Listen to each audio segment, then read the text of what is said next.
Hello and welcome to IIHM Global Studio. This is your host Kevin Paul. And this is Adil Khan. Today we have with us Chef Terry from Namibia.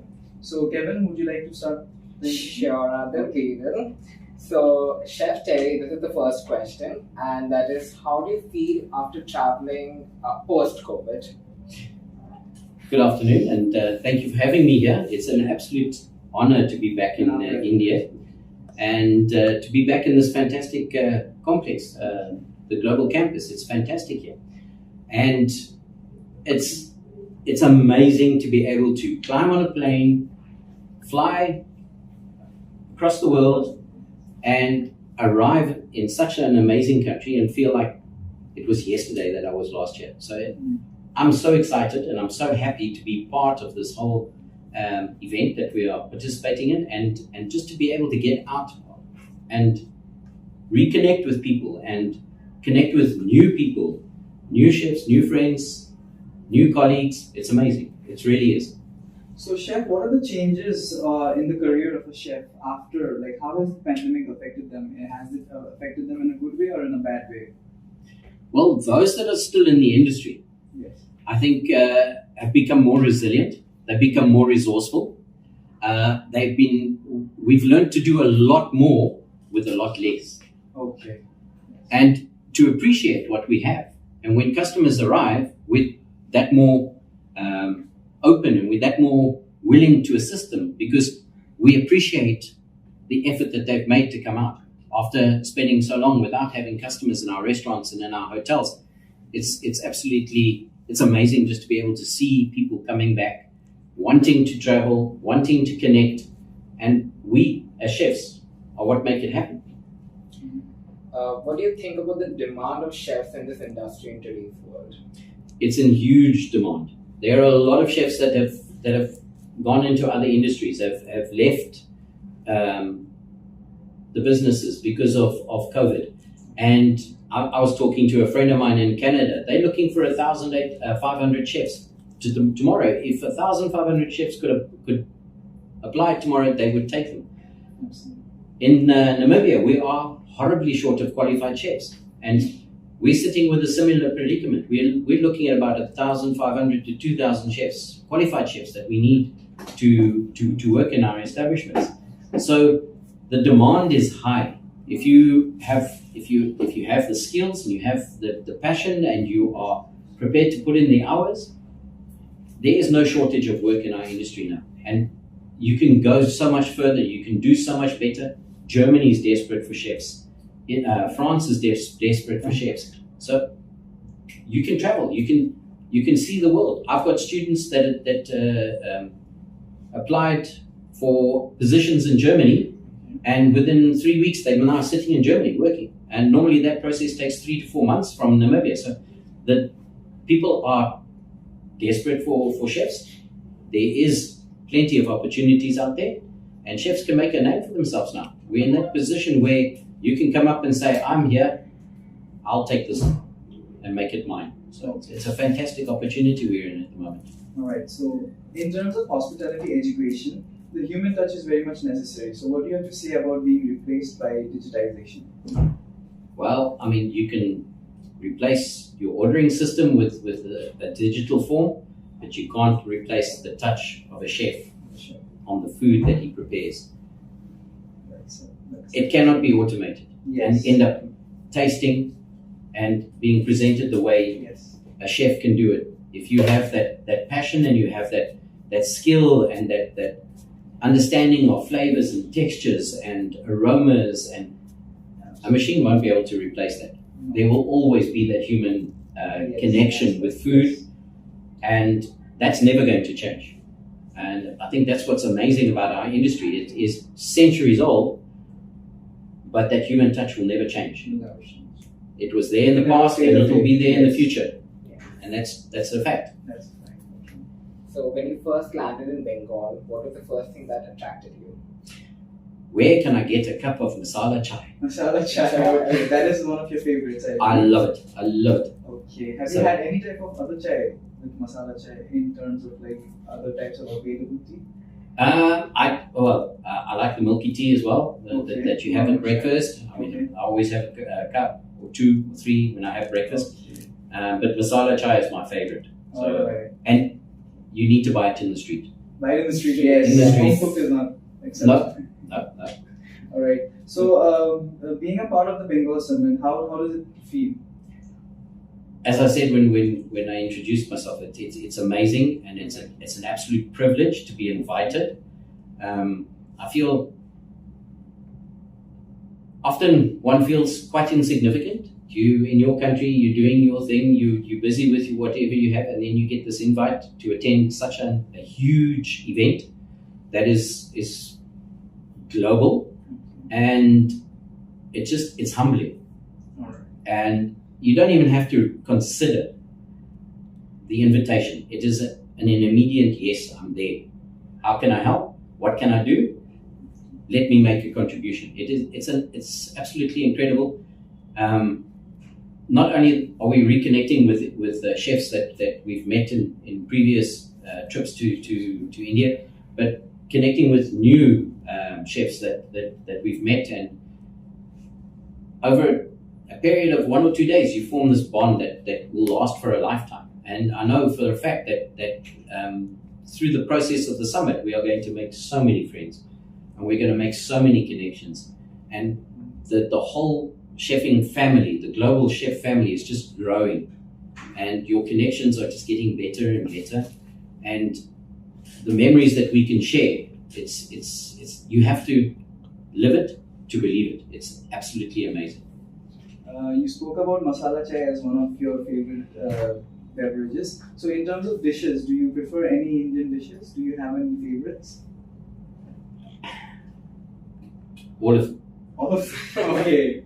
I That's love the first point for us then. it is. I mean, I lived in Durban, Okay. in South Africa, for 18 years, and I grew up enjoying Indian dishes there. Indian dishes. But coming to India, the different flavors of spices, the different blends of spices, it's amazing. It's biryani is fantastic. The fish is amazing that we're eating at the moment. It is incredible.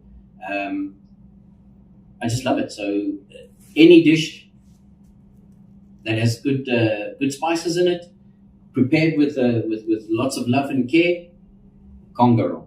Can't go wrong. Coming to Namibia, sir, would you like to tell us any of your favorite dishes in terms of Namibian dishes? Your favorite that you would like to prepare for anyone? I've got so many favorites. We've got some fantastic ingredients. Unfortunately, they are extremely seasonal and very dependent on good rainfalls. Okay. So we've got these giant mushrooms. All right. They can get up to 1.2, 1.5 kilograms each. Okay. And they grow on Big. termite mounds. So they don't grow in the field in under trees and whatnot. The specific termite mounds, they actually start in the larder of the termite mound. So the root can be up to 1.2 meters long. It works its way up through the termite mound, and they open up. They are fantastic. We've got truffles that grow in the Kalahari Desert. So in the red sand dunes of the Kalahari, good rainfall in summer, late summer rain, a nice cold winter, and we get these amazing truffles. They're much milder than the European truffles, much lighter in color, but absolutely fabulous to be prepared. We've got street food called kapana, which is basically a very spicy mix. So Namibians, we eat a lot of starch. Okay. And we complement that with a lot of spice. So kapana is any form of meat that is cooked on an open fire in thin strips, and that's cut up, and it's dusted heavily with a good mix of spices, and we then eat that with a tomato and onion salad. We eat it with what we call vet koek. That's Afrikaans for a fat cake. It's because it's basically a dough that has been fried in oil, and we eat it either savory or sweet. So often we'll put apricot jam and cheese in it as a sweeter component, and often we have the kapana with it, or we make a curried mince type of dish and we add that to it. So there's so many different dishes. There's wild spinach that we have. We've got fantastic asparagus that grows at the coast, and it grows in the dune sand, Okay. and it's kept moist with the mist that comes in from the ocean. So it's got a very distinct flavor. It's got a lot more mineral concentrations. So absolutely incredible if it's fried or grilled over an open coals, along with a good piece of meat and vegetables. So it's fantastic. So there's so many dishes I'd like to share. I'm definitely going to be making the kapana for the summit. We look forward to that. Yes. The fat cakes I'm making as well, and I'm going to be making 2 types of porridges that are served alongside, and I'm making a spinach and peanut dish with a bit of chili in there. Lovely. Yes. So, Chef Terry, I've come to Calcutta. So, is there any to-do lists over here in Calcutta? Well, this morning I did one of the to-do lists, and that was go to the market. So we were at the new market this morning, Okay. got to see the sights and sounds. We got to have some chai masala. It was masala chai, so it was absolutely fabulous. That is definitely, that was on my to-do list. And yeah, so Are you looking forward to have more to-do lists? there's so much to do. There's So little time. So little time. So, Chef, one last question I'd like to ask you is that who has been your inspiration to be a chef or to choose this line of expertise? That's a tough one. Okay. I'm going to be giving my age away a little bit when I say this, but when I was a youngster, there were no TV chefs, there was no celebrity chefs, there was no social media. But from a very, very young age, I loved cooking. I was 6 when I started preparing dishes for the family in the kitchen, making what we call a braai, which is you would know it as a barbecue. So that is a very popular form of cooking, especially on weekends. It's very family orientated. Everyone stands around. Everyone has something to say about the way you're turning the meat, but it's part of it. And I've always known from a very young age that this is what I love doing. I love food. Okay. I think I was 9 when I was kicked out off the buffet of a restaurant because I was eating too much for the amount of money my parents were paying. Oh no. So I have a huge appetite, and I love trying new dishes, and I love experimenting with flavors and tastes and textures and learning from others. At my age, I'm still learning. I've been in the industry over 35 years, and I'm still learning. Every day I learn something new, and that's what's amazing about this, and that's what keeps people like myself and a lot of other chefs that you know, Chef John and Chef Arby and Chef George and some of our new friends like Chef Oscar from Mexico. We love food, and we love working with it, and we love taking raw ingredients and creating something substantial out of it that people can, that it not only they enjoy it, but it nourishes people. Yes. So that's one of the key things I think we need to get back to is food is medicine, and if we can nourish people with healthy, nutritious, appealing, and tasty dishes, half our battle is won, because there's less work for the medical fraternity to do. It makes their job that much easier because we're also complementing their skills and their services through dishes that we create.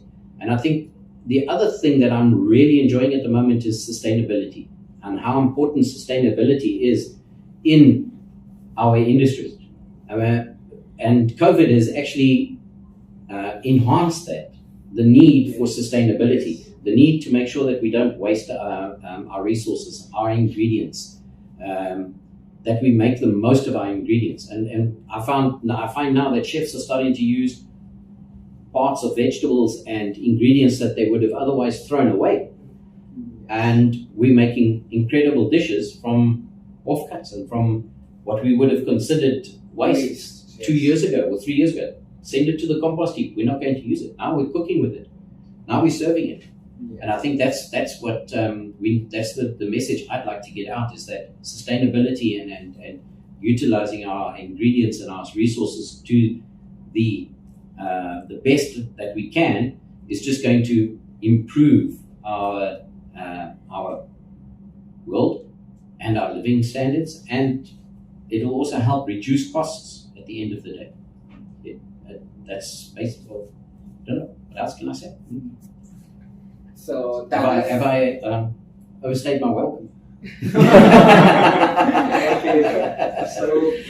So That was Chef. yeah, so that is all we have today. This was Chef Terry with us today, and this is Kevin signing off. And this is Adil signing off. And this is Chef Terry. I'll be here for a few more days if anybody has anything else.